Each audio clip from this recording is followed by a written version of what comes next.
Бүгінгі болып жатқан үлкен іс-шара бұл Қазақстан халықтары бірлігі күніне орай. Бізде Спектрум енді халықаралық мектеп болғаннан кейін Unity Day деп 10-шы рет ұйымдастырылып отыр. Бізде ата-аналар, ұстаздарымыз және оқушыларымыздың қатысуымен 20 елдің, бізде 20 ұлт өкілдері оқиды. 20 елдің мәдени мұралары, тарихы, тағамдары таныстырылады. Екінші бір жағы жәрмеңкеге ұласады. Әр елдің тағамдары көпшілікке ұсынылып, сол жерден түскен қаражатқа ата-аналар мен оқушылар бірлесіп, жәрдемге мұқтаж жанұяларға көмек жасайды. Бұл енді дәстүрлі түрде бізде ұйымдастырылып келе жатқан үлкен шаралардың бірі. Соңғы 2 жыл пандемияға байланысты тоқтап қалған болатынбыз.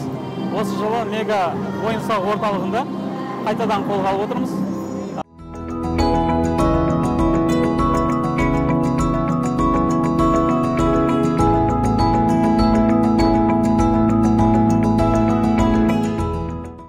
Мен балаларым Спектрум мектебінде оқиды, сондықтан осы жерде Испания және Судан мемлекеттерінің стендінде тұрмыз. Шара өте қызықты өтіп жатыр деп ойлаймын. Енді мен бұл шараның бірден бір рухани қолдаушысымын. Енді арада пандемия болып үзіліп қалды ғой, оның алдында сол жыл сайын өткен кезде міндетті түрде келіп, қолдау көрсетіп өзіміз қуанып тұрамыз. Бірден бір себебі бұл білім, бұл жерде балалар және оның барлығы бұл бүгінгі жәрмеңкенің түскен қаражаттың бары қайырымдылыққа жұмсалып жатқан жағдайда неге қолдамасқа, неге келмеске.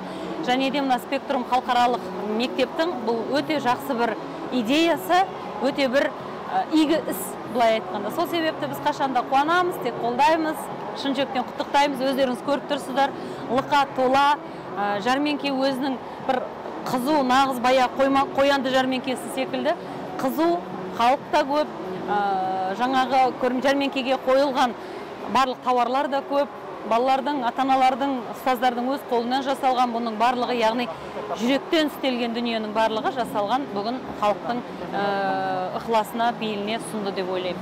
Құттықтаймын тек.